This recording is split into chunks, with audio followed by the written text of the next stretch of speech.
According to the National Institute of Health, approximately 30% of the population struggles with sleep difficulties. Feeling sleep deprived is a pretty miserable feeling, and it should be. Recent studies show that being short on sleep interferes with communication between brain cells. Or said more simply, your brain slows down. This makes it hard to think, learn, pay attention, remember. The list goes on. So you know you need a good night's sleep, but it can be difficult if you're stuck in a pattern of worrying.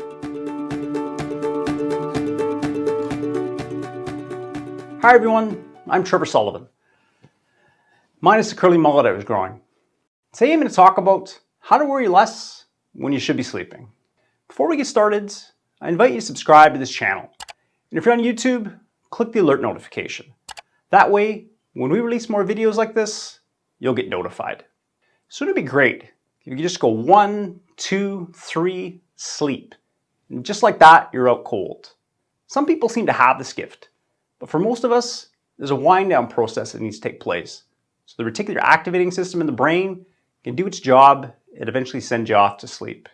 The challenge for most of us is we go to bed, put down the cell phone, our head hits the pillow, close our eyes, and we just hope to fall asleep quickly. But if that doesn't happen right away, you need something to think about. And this usually leads to stressful topics, such as things we try to avoid thinking about, what needs to get done tomorrow, or what isn't going well. As you start thinking about these topics, it moves you further away from relaxation and closer to feelings of stress and anxiety, which is going to make it awfully difficult to sleep. So you're going to need a plan to deal with worry before you ever go to bed. Bed should be reserved for sleep or a good time. But today, we're going to focus on sleep and a 3-step plan to deal with worry. So for my first step, I suggest setting aside 10 to 15 minutes to worry about an hour and a half before you go to bed. In case you're wondering about the timeline, I picked 10 to 15 minutes because it's important to avoid ruminating, which means worrying continuously about a problem past, present, or future. Studies show that rumination leads to problems with depression and anxiety. And the worse you sleep, the more problems you're likely to have with ruminating, which can lead to more problems with depression and anxiety. So it's a pretty vicious cycle you want to avoid. I selected 1.5 hours before bed so you have a bit of worry time and at least 1 hour left over to wind down. So when it's time to worry, I encourage you to take a moment, write down whatever worry you might have that's bothering you. And instead of just worrying about things for the sake of worrying, I encourage you to examine worries with your logical mind and decide how you're going to deal with these thoughts. For example, you might ask yourself, is there evidence or facts to show that the worries I'm having are true or false? What's the chance the worry could happen? If it was to happen, could I handle it? For instance, let's say you're concerned about finances. You could write down your budget, and if there's a shortfall in money, you could write down potential solutions for solving the problem. So I encourage you to pause the video, take a few minutes to write down your most pressing worries, as well as how you cope with each of those worries. Go ahead, I'm more than happy to wait.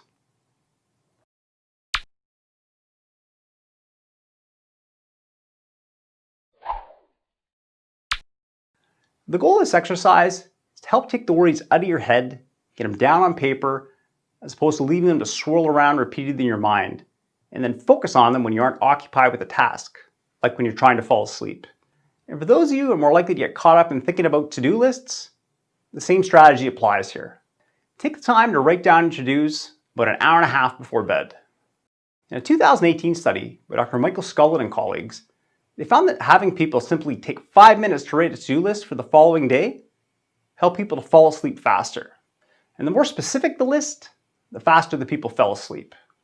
So much like writing your worries down, getting your to-dos down on paper not only helps provide a greater sense of control, but also helps you to stop endlessly cycling through these different thoughts in your mind. Once you've taken your 10 or 15 minutes to go over your worries or to-dos, it's important to move whatever you're worrying about to the side of your mind and actively think about or do something interesting.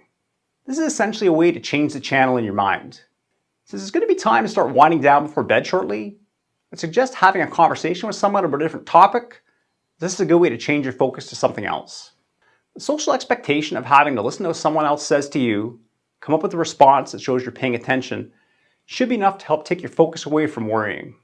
Another option is to do an activity that's fairly mentally demanding, such as playing a game of skill on your smartphone. The reason you want to do something mentally demanding because if you don't have something compelling to focus on, it's very easy just to go back to worrying. You want worrying to be done for the night. So for the next step, it's time to start the wind down process. And this should start about an hour before bed. When it comes to winding down, there are two main rules I encourage you to follow. First, you need a relaxing, enjoyable activity to engage in. And second, you need to eliminate or at least minimize exposure to blue light that's emitted by most devices.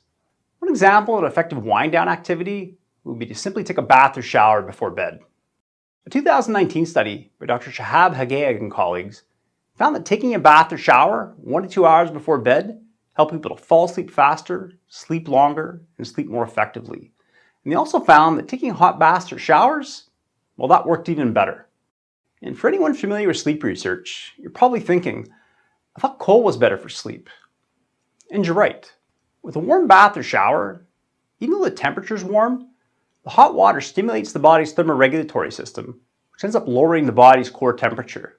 And that's key, because a cool body temperature helps to signal the body and the brain that it's time for sleep. So in case you're wondering, how warm should the water be?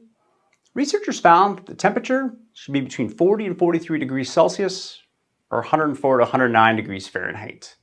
So on to part 2 of the wind down equation. And that means cutting out blue light from cell phones, laptops, and computer screens. In a 2017 study by Dr. Mick Green and colleagues, they found that blue light emitted from devices interferes with the length and quality of sleep that people get. So the simple solution here is to eliminate the use of these devices at least 1 hour before bed. And before everyone watching this video skips over this tip entirely, I've got 3 potential solutions if you have a hard time parting with your device before bed. First, if you have a night shift mode on your cell phone, I'd encourage you to use it. This will help to minimize the amount of blue light from the device. At the very least, turning down the brightness on your phone will be helpful. Second, consider purchasing a filter to cover your cell phone that converts blue light to red light. In the current research, devices that emit red light don't appear to interfere with sleep as badly as blue light does. And third, if you enjoy reading books on a Kindle e-reader before bed, and you have the original version, don't change a thing. The older LED devices emit white light, which doesn't appear to interfere with sleep. So now you've finished winding down, it's time for bed. But before you do, I encourage you to come up with a few interesting and relaxing things to think about. This probably sounds a bit odd to prepare for things to think about when you should be trying to fall asleep. But I'll explain. If you're unable to fall asleep immediately, your brain's going to instinctively search for something to think about. And typically, thoughts tend to drift to what we have to do tomorrow or something to worry about. Trying to focus on something boring, such as counting sheep, it's going to be challenging for most people because, well, it's boring. What you have to do tomorrow or what you're worried about is more stimulating. So there's a tendency to want to focus on that. I encourage you to have a plan for what you're going to think about if you're able to fall asleep right away. And it needs to be interesting, but not too stimulating. For example, if you're reading a book or watching a Netflix series, you can give some thought about where the story's headed. If you're a sports fan, you can think about how your team's going to win games if they happen to be playing right now. So once you have something to think about, chances are good that worry or tomorrow's to-dos are still going to creep back into your mind at some point. You want to recognize when they do and remind yourself that you've already written these things down, as well as how you're going to handle them, so there's no need to spend more time thinking about them. But if these thoughts are still chirping away at you, ask yourself a quick question. Is there really something significant I can do about this right now? If so, get up and write it down quickly.